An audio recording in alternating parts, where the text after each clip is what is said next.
What is up, bros, bears, muscle mommies, and everything in between? As always, this is Patrick, full primal power, your mom's favorite powerlifter, top 50 powerlifter of all time.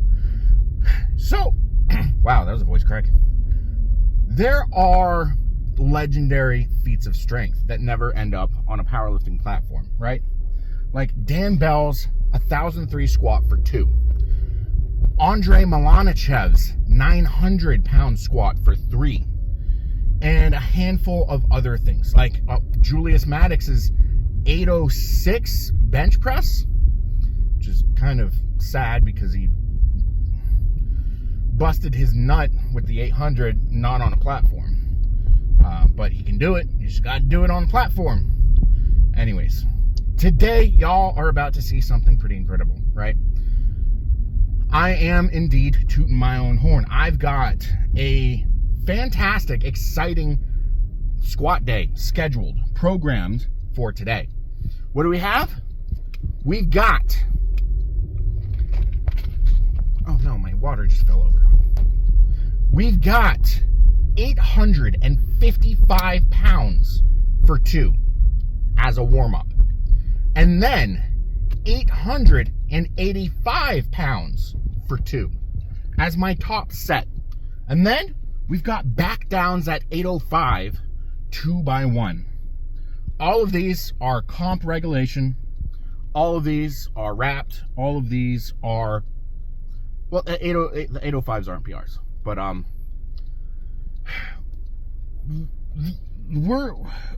when we get this close to a meet, it gets increasingly more and more difficult to hit new PRs. And this past off season, I hit a pretty big PR. It was 605 for 8, where 525 for 8 absolutely kicked my ass. Whatever.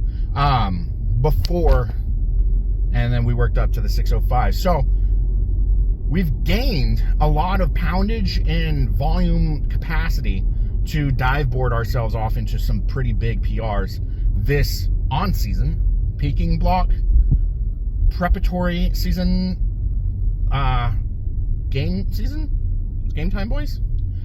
So I'm excited, but to be fair, so the 855 will be my double PR. My current double PR was set 3 weeks ago at 835, and yeah. So my current coach and my old coach very differently. So my current coach is more focused on athleticism for increasing your capacity of and ability to express strength, because the more athletic, the more cardiovascularly advanced you are, I guess that's the term to be used, the more capable you will be to express your limits of strength. My old coach, very old school. You kind of just go into the gym, never do cardio, and hope everything works out. So we never really did anything above 800 pounds for anything more than a single. So we are technically hitting PRs this off season, or not off season, but we're 7 weeks out from the American Pro 3, which is my next meet. Yeah, this video is not coming out this week, so I don't know how many weeks out I am when this video is going to come out. I've got a lot of editing to do, and that's going to take up the bulk of my tomorrow. Try and catch up a couple weeks worth of editing so that these videos will start to come out a bit more regular basis. But that's neither here nor there. What we've got going on today is the squat day. I'm super excited. But so every day, every training day before I train, I have a scheduled meal. I have a nutritionist, Brianni Terry, the #1 female deadlifter on both a deadlift bar and stiff bar in the world on powerlifting platforms. She's pretty cool, but she's also terrifying. But my pre-training meal is about 230 grams of cereal with less than 4 grams of fats, because pretty much all cereals are the same except for the fat content. So as long as the fat content is low, because you don't want to be disturbing the digestion of the carbohydrates while you are increasing or getting that insulin response from having a sugary cereal meal right before training. You don't want to crash yourself, give yourself indigestion by having too many fats. So cereal with fat-free Fairlife milk. So no fats there either, because it's fat-free. But I poured myself my bowl of cereal while it was on the scale, and I only had about 120 grams of cereal. So we are headed to a secret place of mine called, it's called the Dunkin' Donuts. Boys, it's called the Dunkin' Donuts because America runs on Dunkin', and Patrick absolutely runs on Dunkin'. So we're gonna get 2 donuts. That's gonna overshoot the missing carbs, but it's an excuse to get extra donut. And I mean, it's not gonna hurt. And might even benefit having that little extra bit of carbohydrates in my system. Give myself a little bit more of a pool of recovery. Put more carbs in the energy checking account with these fast, readily available carbohydrates. I also have my carb drink, which is 2.5 scoops of Gatorade powder with amino acids and 10 grams of creatine. But we're coming up on the Dunkin' Donuts, so it's right across from a Planet Fitness. Very, very ironic. And I have gone to the Dunkin' and then the Planet Fitness before. No one bats an eye because I'm me. And when you see a fat guy coming into your gym with Dunkin' Donuts, you don't say anything. You just smile and wave, boys. But as I get after this meet, no more coffee, so it's going to be all teas with Splenda. Not looking forward to that, but kind of looking forward to that at the same time. But let me 1 second.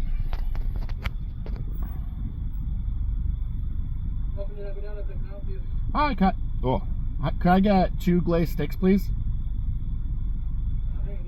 That'll be it. Hot diggity, thank you. Hey, boys, scratch my back and call me daddy. We had ourselves a squat day. Now, today was almost the definition of a roller coaster of a training day, where we had some good, we had some bad, we had some very good, we had some very bad. Roller coaster, homies.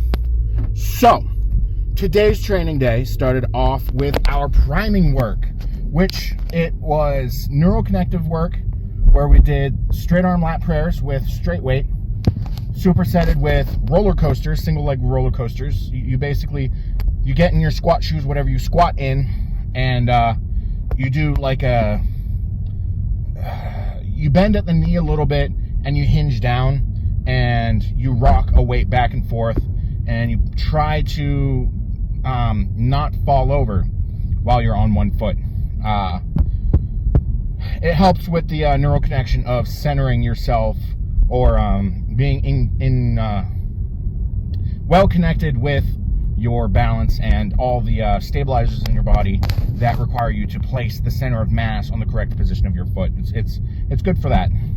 So after that, we did more priming work, almost like stretching work, where it was goblet squat iso holds supersetted with contralateral split squat iso holds. Basically just stretching out the knees, stretching out the calves, so that we don't have any sort of depth issues or any sort of aches and pains from squatting today. And after squatting, I will tell you, my knees don't hurt. So I got patellar tendonitis in one knee. Doesn't hurt right now. I do, however, wish I could fit a chair in my shower, because let's get into how the rest of the training day went. So we started warm-ups with the bar, and coach had me do a new kind of almost like warm-up activation things, where we're cueing specific things in a manner and we're connecting ourselves, our mind-muscle connection, a little more aggressively. So we did, we started with the bar, we did a set of 7, and then slow eccentric paused squats for a set of 3 without racking the bar. This is helping me cue my elbows, because that's the biggest flaw that I have, is my elbows tend to shoot up when I start to come out of the squat. Not good. So we have this cue to kind of remind my body, remind myself, this is what we should be doing. And then we jumped up to 3 plates, 325. We got a 55-pound bar because it's a squat bar, and we compete on a squat bar. So whoopee, not Goldberg, just the exclamation. So 3 plates. We did a set of 3 regular squats and then a set of 2 of the slow eccentric pause squats. Again, cueing that thing. That was my last set. Unsleeved, unbelted. I say that like I've done a bunch of sets without sleeves or a belt, but I'm doing this new warm-up thing because I used to go plate, but that would have meant I had 9 warm-ups leading up to my top set today, and I was only going to do 3 or 4. So bar, 3 plates, 6 plates, 8 plates. Yeah. And so we only had 4 warm-ups today. So we did 6 plates, and we put the knee sleeves on, put the belt on, got ourselves cueing our core, cueing our elbows. We did a set of 2, and then 1 slow eccentric paused. And my coach was like, don't do anything over, I mean, he said 500, but I mean, 595 isn't that much more than 500. So, I mean, technically we're naughty, but we're not naughty. And then we popped up to, we took the sleeves off and we put on the singlet. So you don't have to wear a singlet when you rap, but I have found that wrapping your knees with shorts on or any sort of pants is annoying as fuck. So I elect to wear anything that it doesn't get in the way of me wrapping my knees. So I could wear short shorts. I do have short shorts. I got 2 pairs of short shorts. One is Space Kitty Cats, and the other is I Love Hot Moms. So I got those, and those also work out. I have done some rap squats in them. They cup my balls weird, and it's got a built-in liner, and I just don't like the way that it cups my balls. So I don't wear them too often, unless I'm trying to wear as little clothes as possible just to flex on people. Like after this meet, when I go on my cut and I'm at my low body weight, I will wear them more often just to flex on people. Be like, what's up? I'm 330. Look at my legs. I got veinage going on. Look at my dick print. No, you can't actually see the dick print. That would imply that I got a dick big enough to have a dick print. But we bumped up to 8 plates, 775.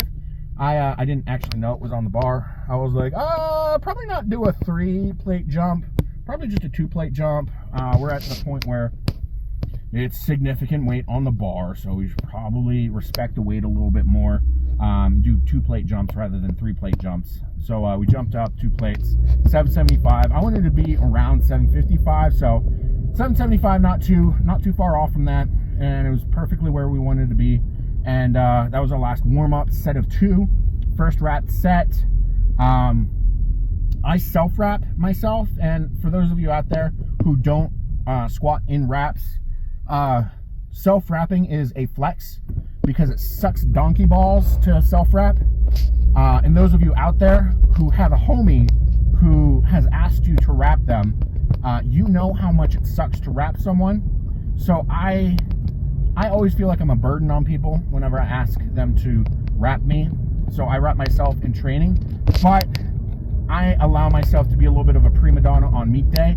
So not only do I have a wrap guy, a wrap homie on meet day, but I also have a snack runner on meet day. So like if I need my gummy bears for quick carbs, or my water, or my mouthpiece if I had forgotten it, or if I need help putting on my socks or my shoes or something. I have a runner homie, so I technically have two. I mean, it's like once you're done wrapping me, you can stick around to give me handoffs on bench, and that's usually a good time. That's not, giving handoffs on bench isn't too taxing on the nervous system, and it's usually a good time. You're just hanging out with your homies, and they hit a sick bench PR, and you're part of it, and you can say, hey, you only hit that bench PR because I gave you such a great, sexy handoff.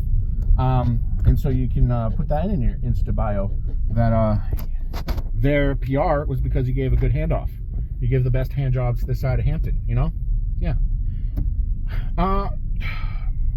And then we got into our working sets, 855, 1x2. And then, so this set was good, but I am getting to a point where, so my left eye, I have glasses, right? I have a prescription in my right eye, and my left eye is lazy, and technically the vision in it is so bad that I don't need a prescription in my left eye, and so they just didn't give me one. But the prescription for my right eye is in both my lenses. So sorry, I'm just parallel parking. Flex on you homies.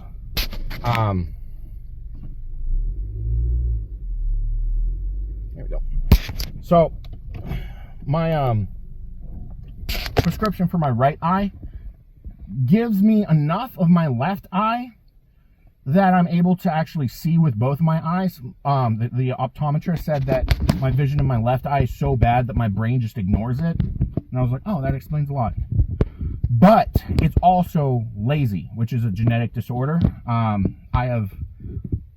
know of at least one uncle who'll be staring at your boobs but also making eye contact at the same time because he's got a lazy eye. And it's not too bad. My lazy eye isn't that bad yet, but I mean, it's gonna happen eventually. Might as well hit some sick PRs. And popping blood vessels in the eyes does not negatively affect it. I've got healthy eyes otherwise. No glaucoma. And the optical nerve is completely intact, not even damaged or anything. So the first rep was good. And then, so I've got an X on the floor that I stare at. My lazy eye started drifting. And I was like, ah, shit. Which X do I stare at? Because one started moving to the side and the other was like staying still, but it was like, I kind of want to look at the one that's moving. But I was like, no, that's stupid. So like the brain stopped ignoring the left eye.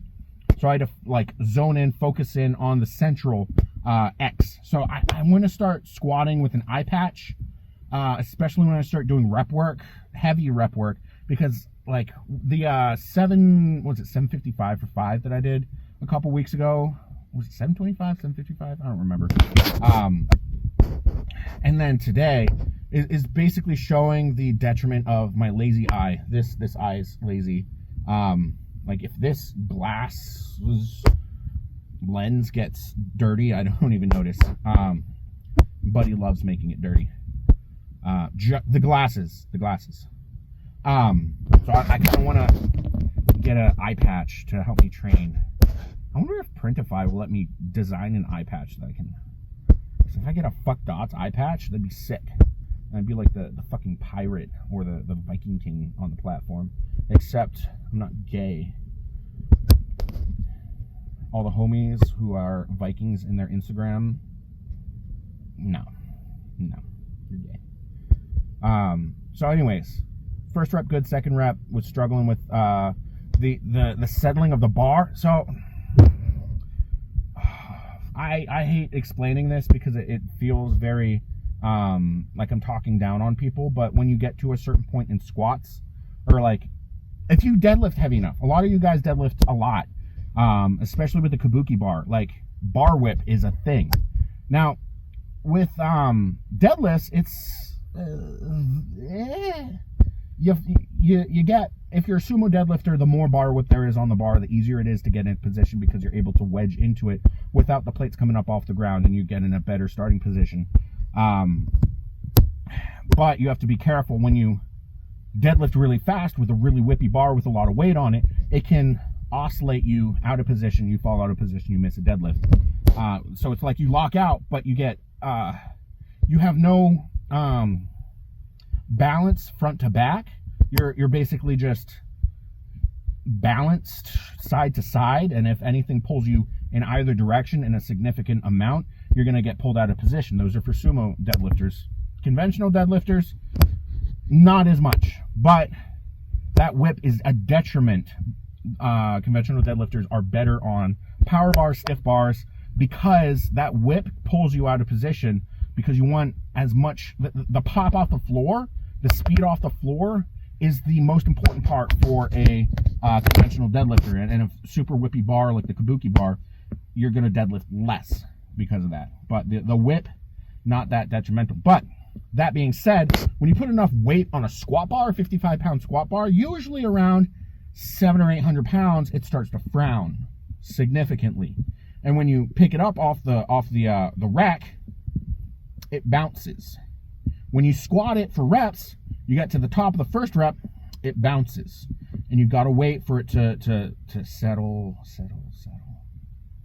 And then you go again, and it bounces. You got to wait for it to settle. So there's a lot of time under tension. So you got to build up the patience and the wherewithal to be able to deal with that time under tension.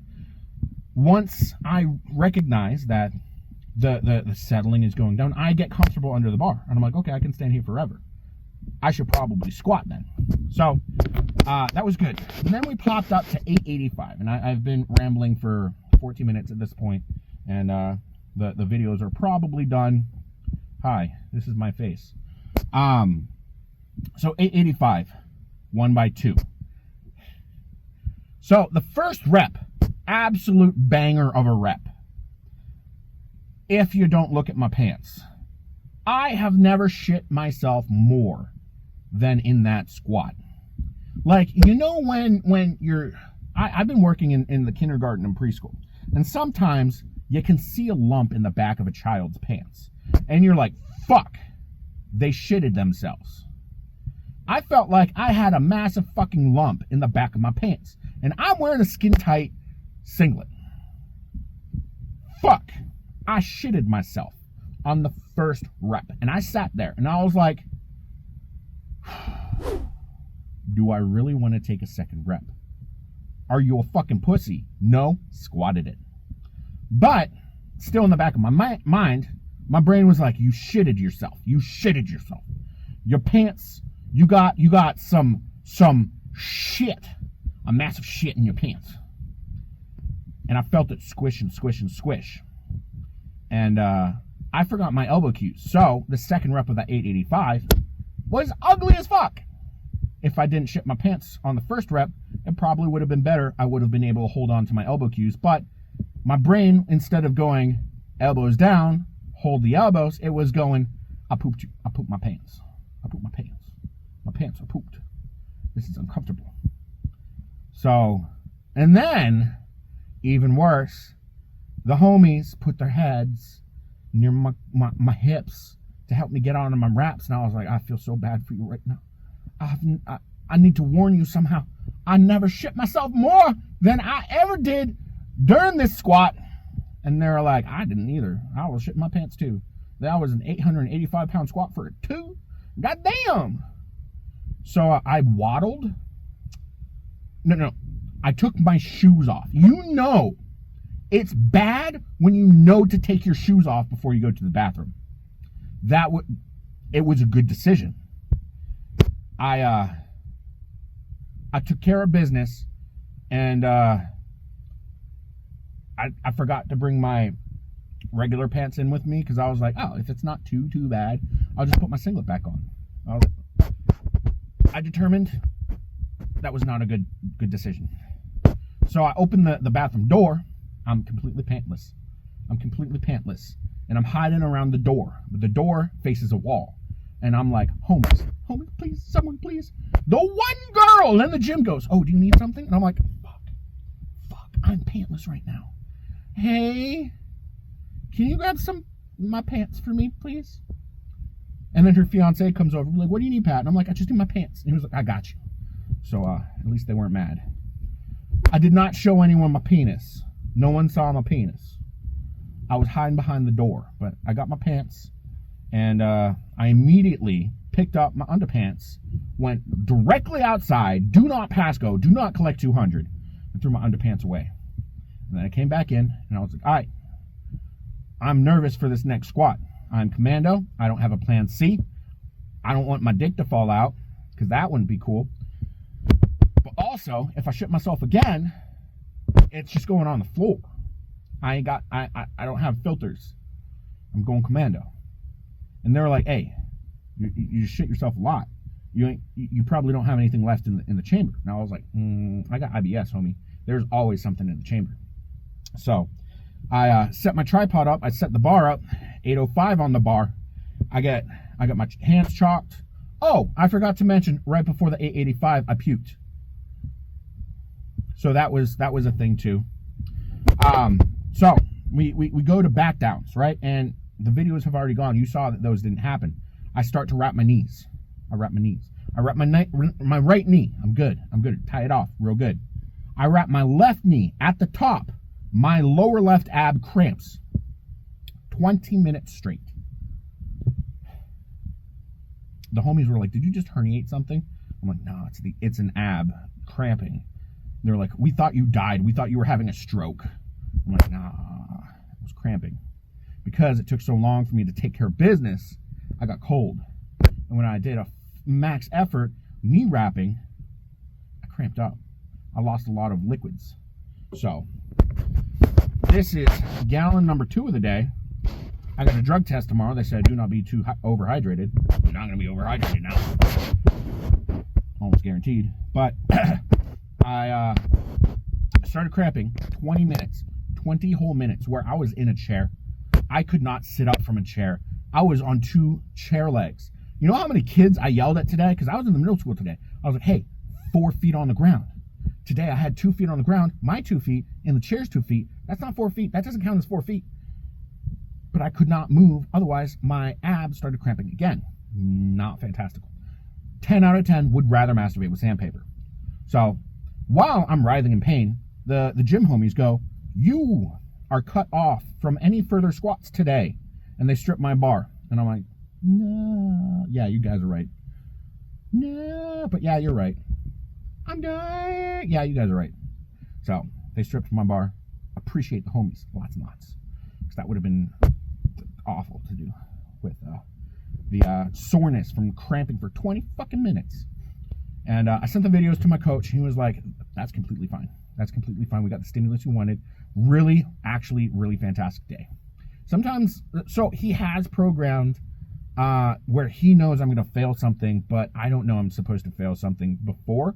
Not this close to a meet. It was back when I was doing sumo with him. He knew I was going to fail something. He was like, I knew it. I was like, you dick. But I don't know if it was one of those where he was like, I wonder if he can push that far. Because we're in uncharted territory right now. He's got another client, Justin Zotto. He squatted 2 warm-ups and then 9 something for 2. That was it. So it's like, I squatted 855 and then 885 for 2. So it's like, which one is more systemically taxing? 925, 940 for 2, or 855 plus 885 for 2? We're drastically different lifters, so it's like, yeah, it's a lot to consider, a lot to think about, but it's kind of cool where you've got a coach who understands the needs and degrees of 2 drastically different lifters, and he's able to coach them both to their utmost peak potential. But yep, I skipped the I was supposed to do 805 2x1. Would have been easy breezy cover girl because it's just 805 for singles. All the single ladies, now put your hands up. I got squat brain. I'm not apologizing for it.